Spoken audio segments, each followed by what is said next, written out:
Sveiki visi. Šį kartą artėju link Varnikų pažintinio tako. Pažiūrėsim, kaip jis atrodo. Manau, kad bus smagu prasieiti. Rytas puikus, gaivus. Keliaujam. Štai. Beveik 3,5 km ilgio takas leidžia pamatyti gražiausias bei sunkiai prieinamas draustinių vietas. Takas prasideda maždaug 165 metrai aukštį virš jūros lygio. Ledyno pakraščio suformuotame reljefe. Na ką, keliaujam.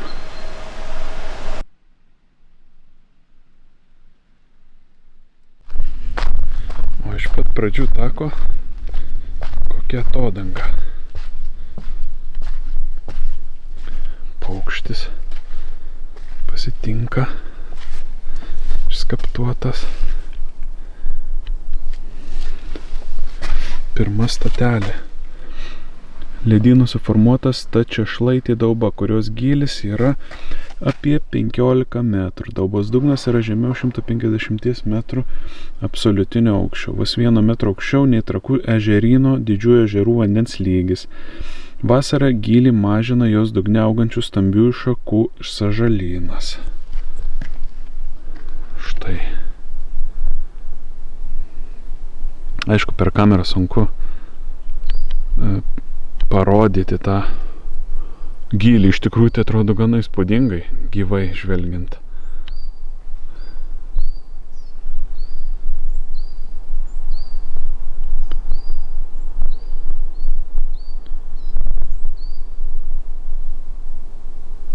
Taip. Varnikų botaninio zoologinio draustinio pažintinio tako schema. Taip. Aha, tai jis eis prieš laikrodžio rodyklę, kaip suprantu. Ok. Mes esam čia kažkur, matau. Jeigu aš taip supratau. Jo, va čia tas buvo. Va, kokia trasa.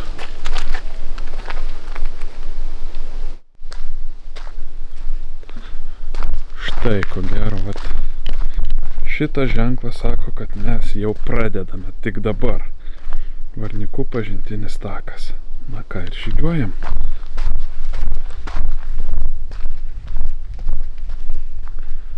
Gražiai apsamanuoja medžiai.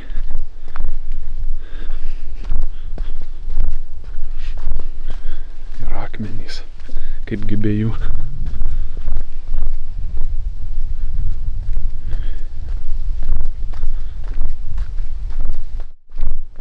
Reikia žiūrėti po kojom, ypač kai filmuoji, nes šaknų labai daug viršuje, kad neužkliūti ir nesusižalot.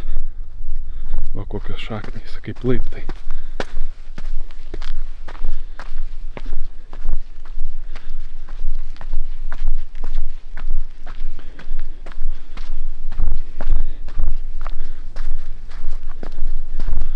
Vėl paukščiukas.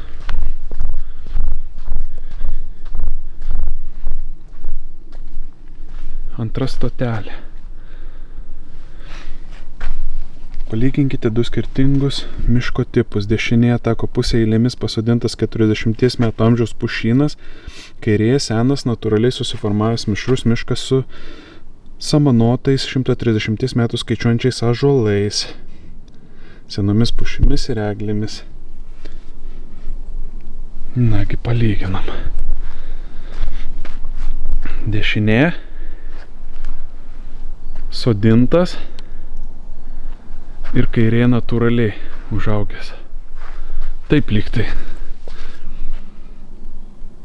Jo, čia 40 metų dešiniai pusiai, o kairiai 130 metų savaiminis miškas. Nu ką, keliaujam toliau.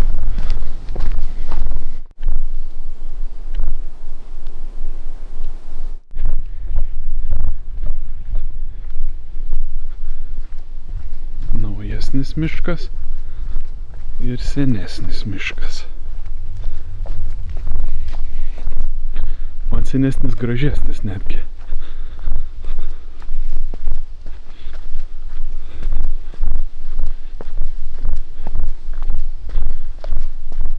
Atokvėpio vietos. Štai ir pirmas tiltukas medinis ir pelkės. Štai. Kiek akys užmato pelkės. Medis nugriuvęs į pelkę.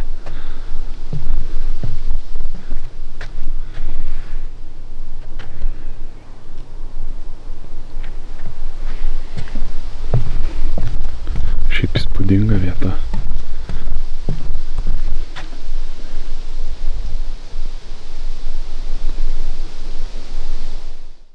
Atvykau visiškai nepasitepiau jokiais repelentais, o čia yra pelkynas, bet tikiuosi, kad kadangi nėra karšta, dar nėra nei lietaus, nei prieš lietų, tai turėtų jie manęs taip nepult, nei juodai, nei aklės. O, koks įspūdingas pelkynas.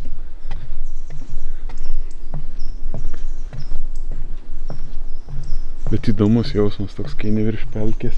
Nors esu jau vienam pažintiniam takėjęs, bet čia dar kitaip.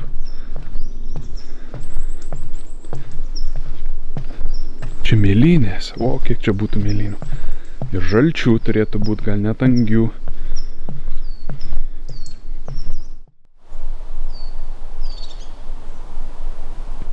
Perėjau tokią kaip salelę ir vėl ant kito tako. Šiaip atrodo naujai padaryti takai, tikrai kokybiškai. Virš pelkės pasivaikščiojimas.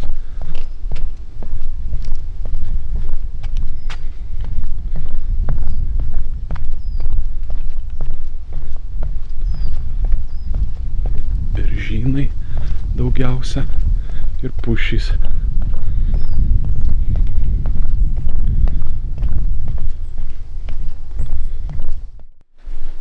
Tai dar vienas varnas, ko gero, trečioji stotelė.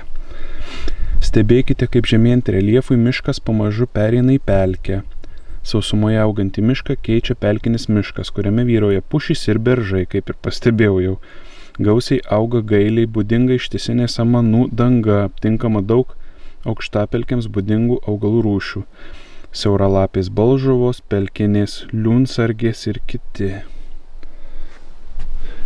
Kokios mažos pušelės.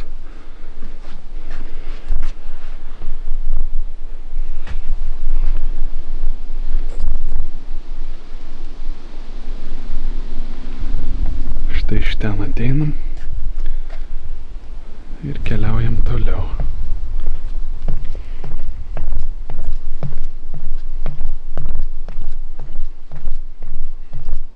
Čia gražiai taip jaukiai šešėlis. Saulė pro medžių šakas.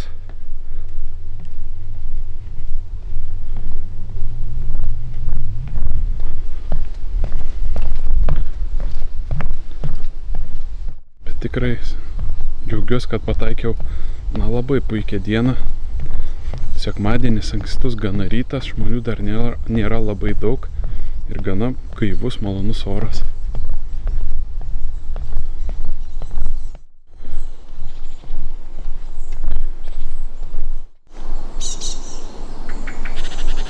Zylės ant eglės bendrauja.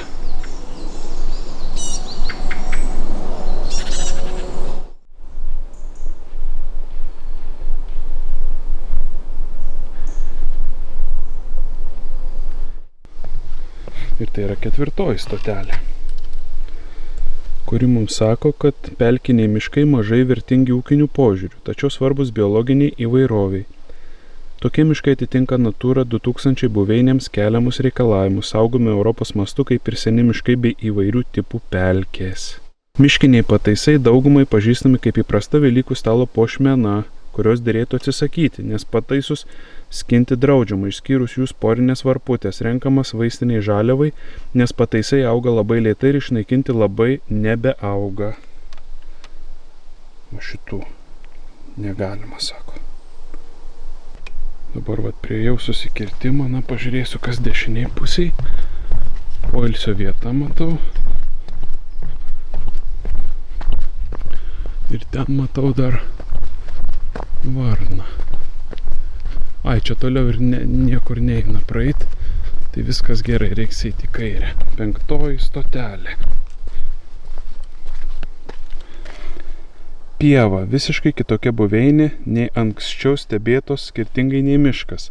Ji negali egzistuoti be žmogaus pagalbos. Pieva būtina nuolat šienauti arba joje ganyti gyvulius, taip sunaikinant medžių atžalas, kitaip ji virsta mišku.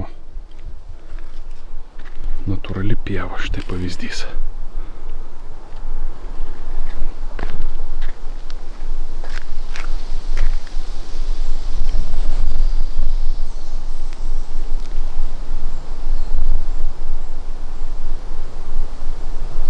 Va čia matom, jau praktiškai pasibaigė mėlynės. Mano, spėtos, kad mėlynės ir yra tie kitokie augaliukai, kur nepamenu pavadinimo. Ai, bet yra ir mėlynių, štai visko čia yra. Kaip šlapia.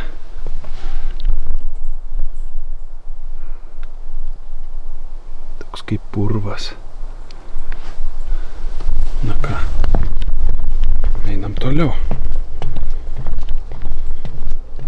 Kas džiugina labiausiai, tai tikriausiai tai, kad šiuo taku gali eiti žmogus su bet kokiu apavu, praktiškai basomis, nes jis tikrai naujos lentos, naujai nutiestas takas.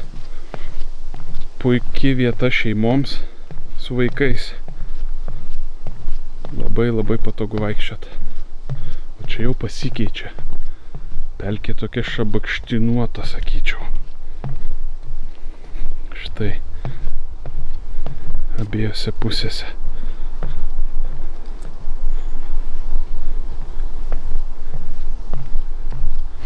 Vaizdas karts nuo karto keičiasi, tik spėk pagauti tą pokytį.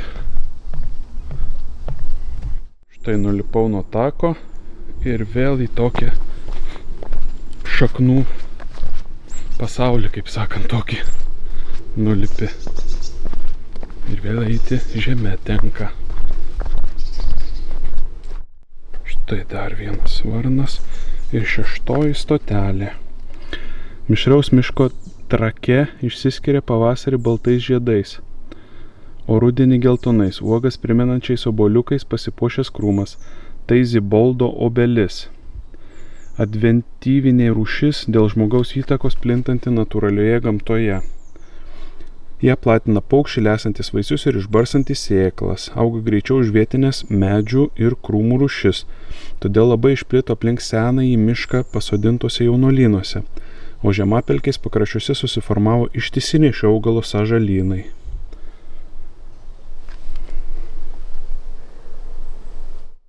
Tiesa, aš nematau to augalo, arba aš jo neskiriu.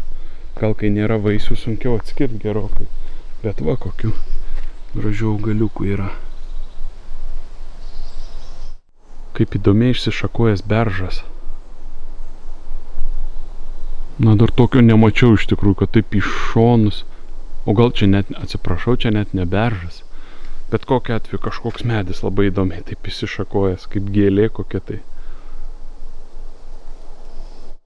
Štai kokio grožio čia yra.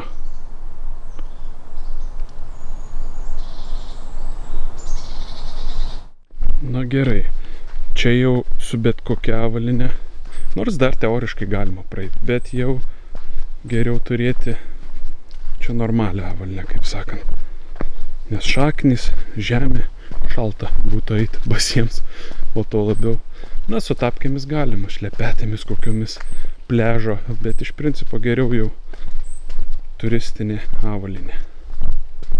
Na va, po praėjimo žeme vėl atsiduriam ant puikaus medinio tako virš pelkės. O, čia kaip atvirai. Gražiai atrodo. Saulė skaisčiai šviečia. Drugeliai skraido aplinkui. Wow, čia dar kitaip atrodo.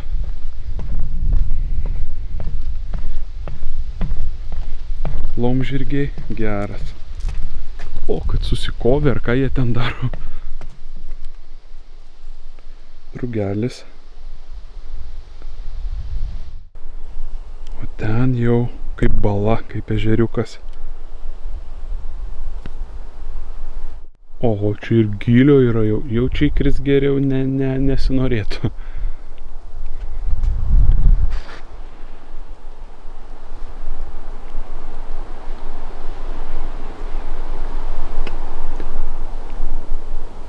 O ten ežeras prieisiu toj, matau apžvalgos aikštelė yra. Tos pušelės tokios labai įdomios, kaip peraugę bonsai medžiai atrodo šiek tiek.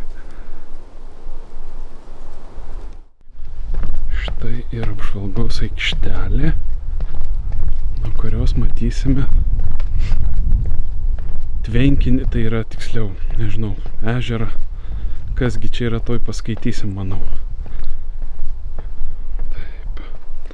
7. stotelė. Aukštapelkė sunkiausiai prieinama, bet kartu ir gražiausia tako vieta su užaugančiais ežeriukais ir tik pelkėmis. Pelkėms būdingais augalais. Sekliuose ežeriukuose tūno skendeniai, virš vandens iškeliantys tik žiedus, o lapai ir klastingi maišeliai skirti smulkučiams vandens gyvūnams gaudyti slepiasi po vandeniu. O kaip įdomiai. Bevardis ir Piliškio ežeriukai. Piliškio ežero plotis 4,7 hektaro, ilgis 330 metrų. Didžiausias plotas 170 metrų, gylis 5 metrai. Kaip atrodo gražiai taip.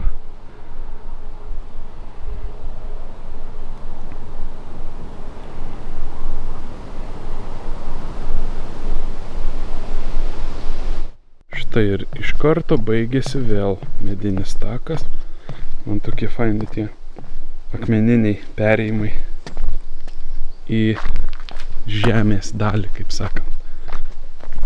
Žemės dangą. O dabar yra posūkis dešinėn ir kairėn.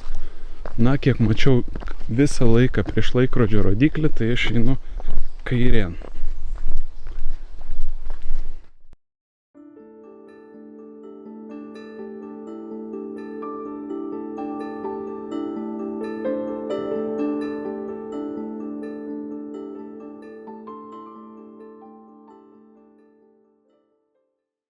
Štai vos nepraėjau 8 stotelės. Taip. Stebėkite, kaip kintant reljefui keičiasi drėkinimo sąlygos ir augalija. Apačioje plyti pelkė, jos pakraštyje auga eglynas, ant šlaito mišrus miškas, o ant kalvos pušys ir ąžuolai. Nagi, štai apačioje pelkynas. Pušys, o ąžuolai ant kalvos. Štai tikrai kalva. Aha. Įdomu.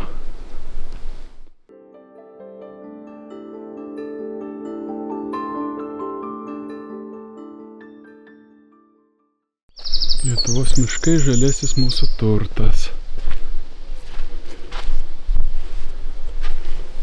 Žemėlapis.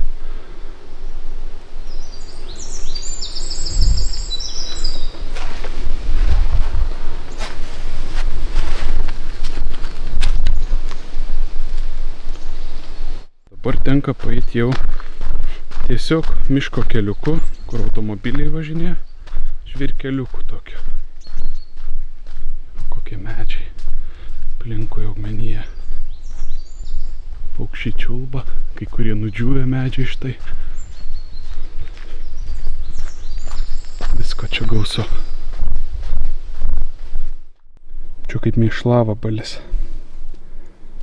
Šalies miškai pastaruoju metu ypač nukentėjo nuo žievėgraužio tipografo, kuris yra dažniausiai sutinkamas ir žalingiausias eglės liemenų kenkėjas. Ai, tai čia šitas gyvūnėlis.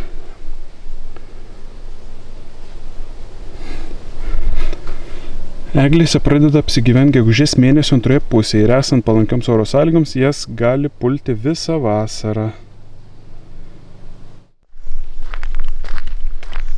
Gana ilgas Gana ilgas ruožas va šito miško keliuku. Pėdinu jau keletą minučių. Štai ir pabaiga. Pro čia ėjau. O čia išėjimas. Štai.